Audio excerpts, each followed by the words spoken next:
Hey everyone, and welcome to today's Explainer. Today, we're tackling something we all intimately understand, and honestly, probably all wish we were doing right now: taking a nap. Sleep is an absolute, basic human need, right? And because of that, it's literally the perfect universal jumping off point for small talk. Whether you're chatting with a coworker, making a new friend, or just, talking to someone you met while traveling, knowing how to casually discuss sleep in English is an amazing way to build authentic connections. So let's jump right in. So I've got to ask you directly, are you a napper? It's such a simple question, but man, it opens up so much dialogue. Think about it. Napping is huge when we're in college, right? Everyone stays up way too late and naps during the day. And in a lot of cultures, like the traditional Spanish siesta, taking a midday rest is practically an institution. But for a lot of us busy adults, grabbing a nap feels like this highly relatable, almost impossible struggle. We wish we could, but we usually just can't. Okay, really quickly, here is our roadmap for today. Number 1, essential napping vocabulary. 2, starting the conversation. And 3, a real-world roleplay. All right, moving right into section 1, essential napping vocabulary. First up, we've got the word groggy. This word perfectly captures that heavy, totally disoriented feeling when you wake up from a daytime nap. You know the feeling, right? You feel kind of out of it, maybe slightly confused about what day or time it actually is. It's exactly like walking out of a really dark movie theater right into glaring daylight. You just feel a little disconnected from Earth. Basically, it's a sleep hangover. And here's a great example of how this word is used in real life. Someone might say, I slept for about 20 minutes. I'm groggy right now, but I'll perk up soon. See, it's a super natural way to excuse yourself if you aren't exactly feeling sharp right after waking up. You're acknowledging that initial terrible feeling, but promising that the energy is coming back. Now, contrast that heavy, groggy feeling with our next couple of terms: power nap or catnap. These are definitely not those long 3-hour sleeps that leave you totally confused. No way. These are fast, short, strategic bursts of sleep. We're talking 15 to 30 minutes tops. The whole goal here is to give yourself power and quick energy to just conquer the rest of your day. The really crucial point here is how you announce this to someone. You'd say something like, I'm going to take a quick power nap to get me through the rest of the day. By throwing in the phrase power nap, you're instantly telling the other person, hey, this is a deliberate strategy. You're not just slacking off, you are actively recharging your batteries. Moving on, our third essential vocabulary word is crash. Now, this is a highly conversational slang term. And don't worry, it doesn't mean getting into a car accident. In this context, to crash means to fall asleep incredibly fast or hard just because you are utterly exhausted. It perfectly captures that literal physical feeling of your head hitting the pillow and boom, you're instantly out cold. Native English speakers use this one all the time, particularly in the past tense, to explain a sudden really deep sleep, like I crashed last night at 10:30. It totally implies that you didn't slowly, peacefully drift off while reading a book. Nope, your body simply gave up and demanded sleep right there and there. Okay, let's bring all our new vocabulary together and map out the typical daytime nap experience.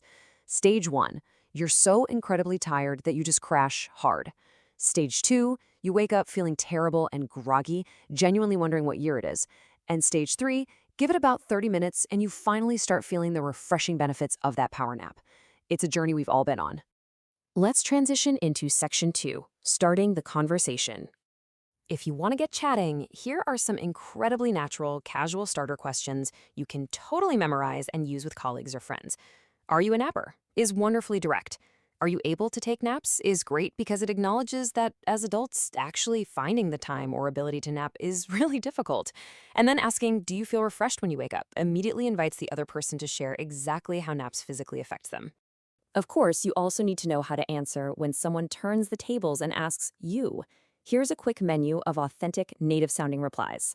If you're swamped with work, a simple, I wish I could, is polite and totally relatable. If your body just refuses to sleep while the sun is up, I can't nap works perfectly. Or, if you happen to be a champion sleeper, go ahead and proudly declare, I nap whenever I can.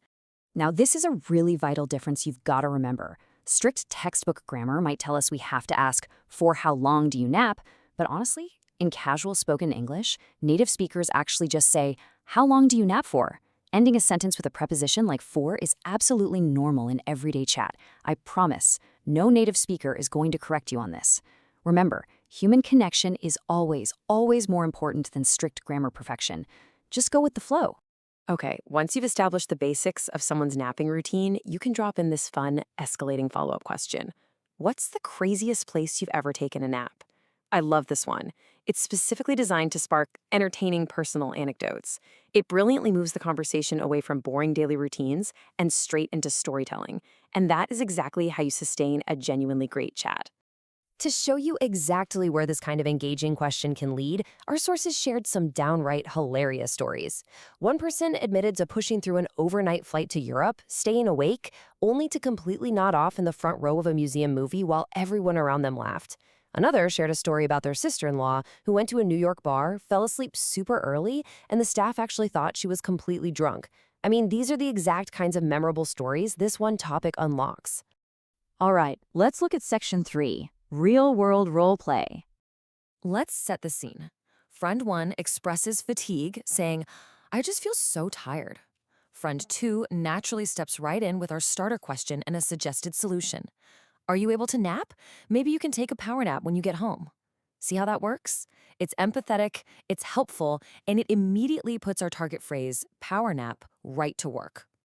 And here's the dramatic response where friend 1 explains their daily energy struggle. "I can't nap. If I don't nap in the afternoon, I crash by night." Notice that fantastic use of the word crash right there. They aren't just going to politely go to sleep. They are hitting an absolute wall of utter exhaustion by the time night falls.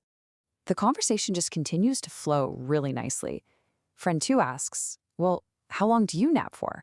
There's that casual spoken grammar in action again with "for" right at the end. And the response is extremely natural and precise, pulling in another vocabulary word. Usually just a 15-minute cat nap. Wrapping up the role-play sequence, the friend asks about the aftermath. "Do you feel refreshed when you wake up?" And the honest answer here beautifully showcases the contrast between our vocab words. "I wake up pretty groggy, but after a few minutes, I feel much better." It perfectly mirrors that 3-stage nap journey we talked about earlier. So the absolutely crucial point I want to leave you with today is this idea of connection over perfection. The real goal of mastering these casual English phrases is not to stress about textbook rules, or whether you accidentally ended a sentence with a preposition. Not at all. It's about being able to confidently flow in conversation with native speakers. Using universal, highly relatable topics, like sleep and napping, allows you to effortlessly build real, authentic relationships. I'm going to leave you with one final thought so you can mentally practice your new English skills right now. Ask yourself, what is your nap strategy today? Are you going to try and sneak in a quick power nap? Or will you just push through the grogginess and crash tonight? Seriously, try answering that question in English in your head right now. Thank you so much for joining me on this explainer, and I really hope you feel energized to use these phrases in your very next conversation. Catch you next time. Got it! What's up? Catch up! Aha!